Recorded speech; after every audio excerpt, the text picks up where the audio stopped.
So this is what we're going to do. Here we go, guys. We're going to be talking about artificial intelligence. I'd like to play a video for you, and I hope that the sound comes through. Just if it's not, just give me a shout. Here we go. Have a look. I'm sure you guys know this. Playing jazz. Playing jazz.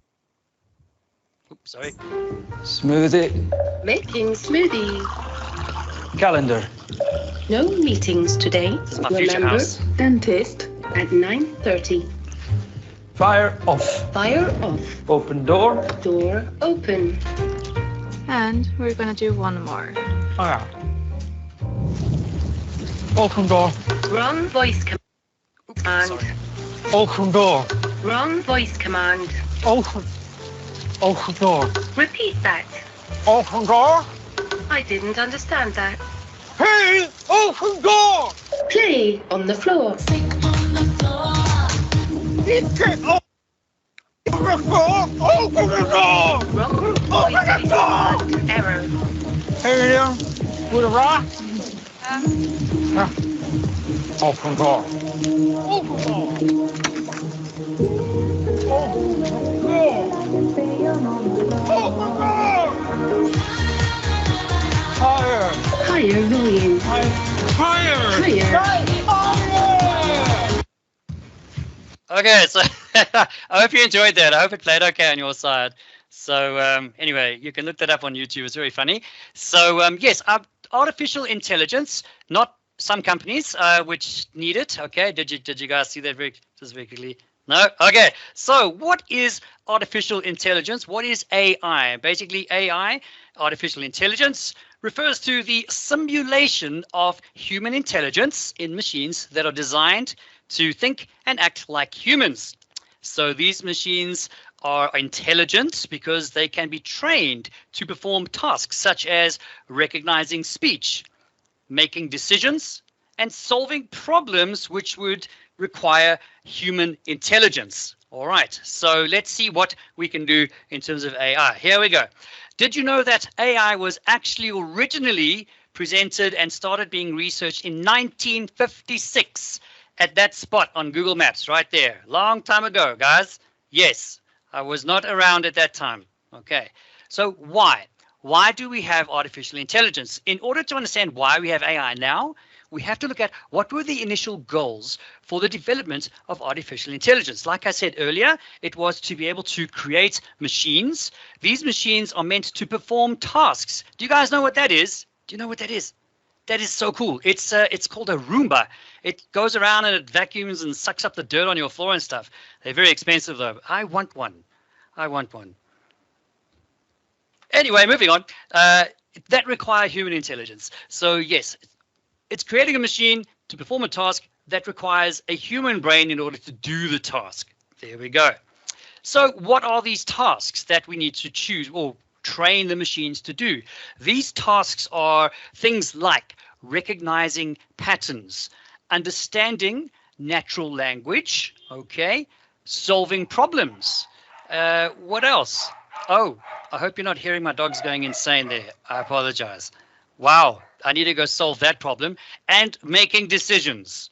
All right, so that is what the tasks are. This is what we want artificial intelligence to do. That's the goal. All right, let's see what's next on my slides. All right, another goal of AI, and this is probably the entire goal for me, is to augment human intelligence. All right, in other words, being able to solve problems that are normally beyond human capabilities, stuff that we can't normally do.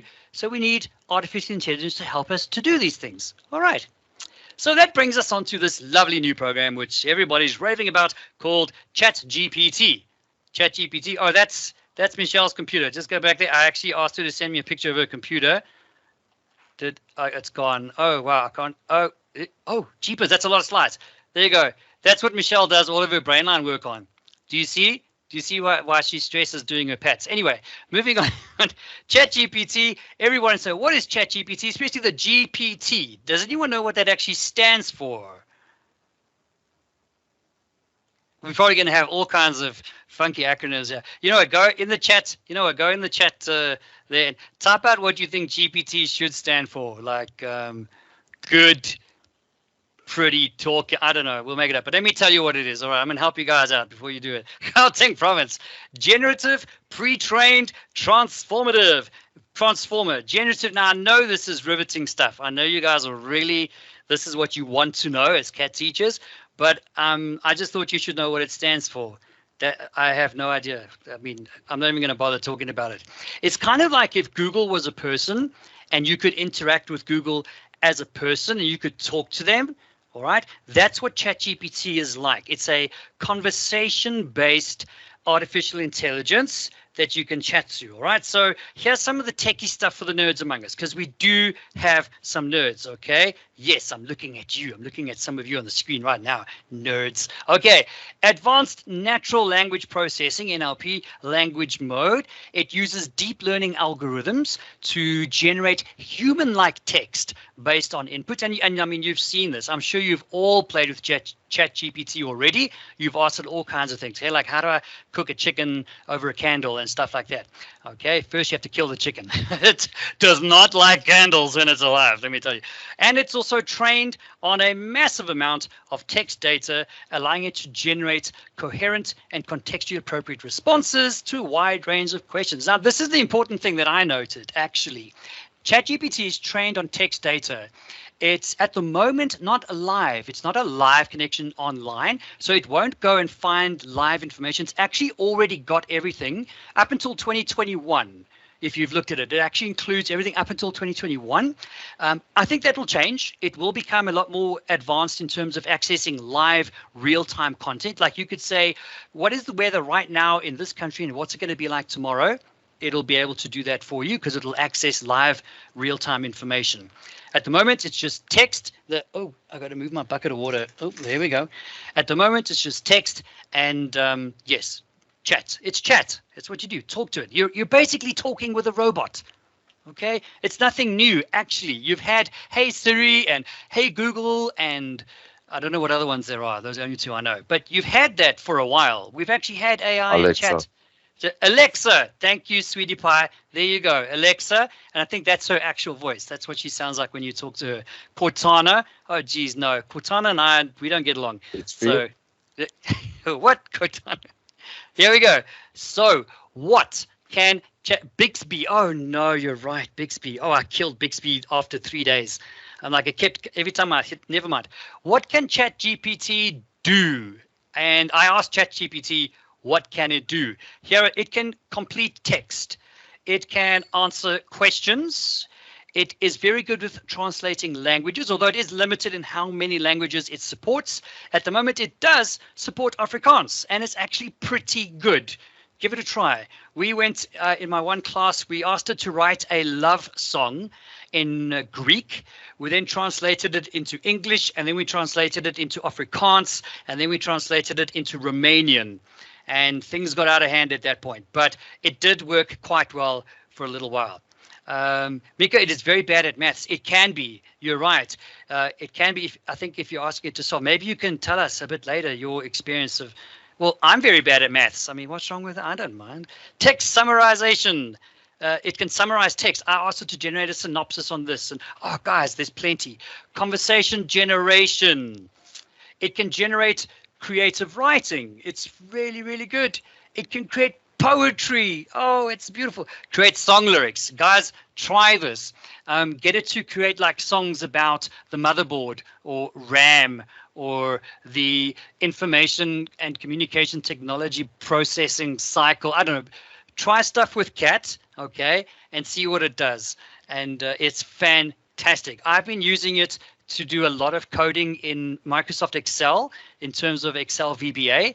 I have been able to create, in fact, that's another thing I'm going to show you guys, not today, when it's finished. I've got a great Excel document for you on all the Excel functions that we teach and learn about. And I used ChatGPT to help me generate the code to make it a completely interactive document. You're going to love it. You're going to love it. Okay. Can it mark pats? I wish it could. So how could an educator use ChatGPT? Now, obviously, this is quite generic because I'm presenting this to the entire school next week. So here are a couple of ideas. We could use it for language learning. Students could have conversations with ChatGPT in a different language. So actually converse with this robot in a different language. Writing assistance, students can generate, you can generate ideas, you can improve your writing skills, you can look at synonyms, grammatical corrections, okay? So, and as a source of information, yes and no, but yes, for now. Source of information, it can answer questions.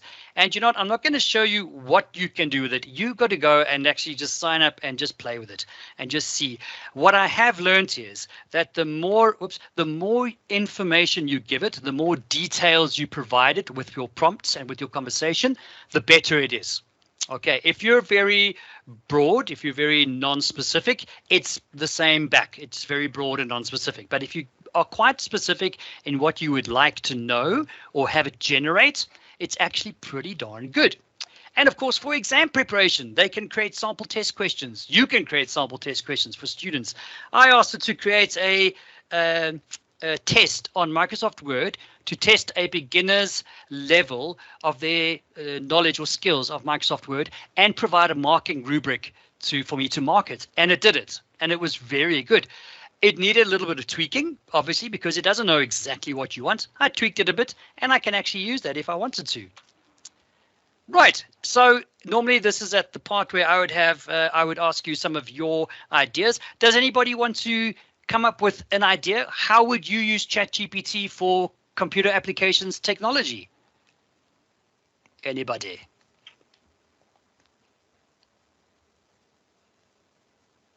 Good. Good. Lots of, just slow down there. A lot of hands coming up there. Good. Right. A lot of people want to answer this question. Great. Good. Slow down, everybody. It's enough. Okay, great. To make PowerPoint presentations, it won't just yet, but there are a couple of online sites that will do that, but I'll never do that. I like crafting my slides. But yes, there is AI to generate slides. Any other ideas? Nobody? Okay, maybe you just need time to sort of go and play with it. Yeah, that would be the best thing to do. All right. Okay, where is my, oh heck, I lost my mouse. Oh, there we go. All right, so couple of things you need to be aware of while using ChatGPT. Although it is very good, it's not perfect. Okay, not yet, and I don't think it'll ever be perfect, but the responses might not always be accurate or appropriate. I'll give you some examples, all right? I came up with some examples. Here was one I found earlier, and someone, not me, asked, is 1,000 bigger than 1,062? And as you can see, it said that it is, which I think it's not. Okay, so it kind of messed that up a little. I'm hoping that it's gotten better since then. But I went and did this myself, okay? I went and said, all right, you have been warned that it's not perfect, right? So I went and said, is 1,000 bigger than 1,000? And that's what it said to me. So obviously, this is the beauty of AI and this sort of technology. It's always learning. And you can provide it with feedback to say, actually, that's wrong. It should be this. It'll check, and it actually can correct itself, which is pretty cool. So there you go. All right. Here's one here. Because I'm doing my school, I said, do you know anything about the school named Saheti? So we'll see what it says. And I thought, okay, this will be great. They're going to love this. And so it thought about it for a bit, and then it provided an answer. Let's just, I didn't clip this, so let's go, buddy. Yeah, sure. One or Juan, you want? I'll provide this to you. And so it came up with a very different school. Like, that's not my school. It's like the South African Hindu education. I don't remember teaching at that school. So I'm like, okay, maybe we need to not do that. So what I did was I thought, okay, well, oh, what did I do? Where's my next? Oh, then I wrote there, again, it's conversation. So I meant the Greek school called Saheti. And then look at its response. Have a look. Very conversational. And there you go. That's the right school. There you go. And it's perfect. I mean, that's great. That's my school. That's my school, everybody. There you go. Very good. Thank you. That's the correct answer. Thank you, Don. Awesome. All right. Create a song about DNA. So that's all I gave it. I didn't give it any specifics. And there we are. It starts with verse number 1. I don't know who has or has not seen this, but there you go. Creating songs about DNA. Very cool. Okay, I'm going to move on. I said here, create a maths word problem testing a student's understanding of the principle of the Pythagoras theorem. I mean, I had no idea what I was saying. I'm not a maths teacher. I just made that up. Sounded good. And there it is. Oh, where's it? Was that it? Oh, I'm sure I did more. Oh, I said there, create the answer to this question. There we go. So it gave me a question, didn't give me the answer. I said create the answer. There comes the answer. So do you see, guys, with ChatGPT, there's a lot of possibilities. There's a lot of potential here. We need to train or teach our students to use this wisely, ethically, responsibly. Okay, kind of like beer. All right, they shouldn't be drinking it, but they are. So let's teach them how to drink it wisely and responsibly. That's terrible. Don't even tell anyone I said that. We're not teaching. Oh, here's one called write a short story about a boy named Kevin who learns about gravity. Mention Isaac Newton. So literally, I just made this up. I typed it in there, and this lovely story starts appearing about this boy named Kevin who learns about gravity. And there's the Isaac Newton's there. So very cool. Let's move on. What's this one? Again, another one. Provide a synopsis for the play Macbeth by Shakespeare. You can even do this as if you were Macbeth, the character. I think I did that in another one. Oh, here's another one. List the top 10 highest mountains in the world. List them in order of height from the smallest to the largest. There it goes. I then asked it to regenerate that list without the numbers. You'll see that it's putting the numbers. And I said regenerate it without the numbers, and it did it. Here's another one that I made up. Recount the story of the Titanic as the character Rose from the movie Titanic as directed by James Cameron. And there's a whole story about Rose. That poor Jack. Everyone's saying he could have fitted onto that piece of wood. Everyone's saying that, and I believe he could. So take that, Rose. Okay. What else? This is the last one. A critical essay on the beginning of World War II. Discuss the Do you see? Just lots and lots of detail. I don't want to bore you about that. Don't bore you anymore. All right. So what you want to do is you want to go to ChatGPT, chat.openai.com. You want to sign in. And sometimes it takes a few tries. You've got to just be patient. Sometimes it's really, really busy. Just keep refreshing, keep trying. You'll get in there. And voila. Now, here's our last door. Door open. Radio on. Playing radio. And do Lights. Lights on. Oh, sorry. Protein shake. Making protein shake. New York. Loading New York. Set speed. 4. 4. 6. 6. child of 16. 16. 4. Error. Okay, 16. 4. 4. Only 16. Correction. 16. Eyes that would glow. Hello. She was too young, Oh, everyone. Good luck. and I was too young to know. Up. 9, down. Lights down. Only 16. Only 16. 4. And from one classic to another, this is Summer of '69. 69. I hope you guys enjoyed that. Okay, so there you go. So, Michelle, I'm going to hand over to you.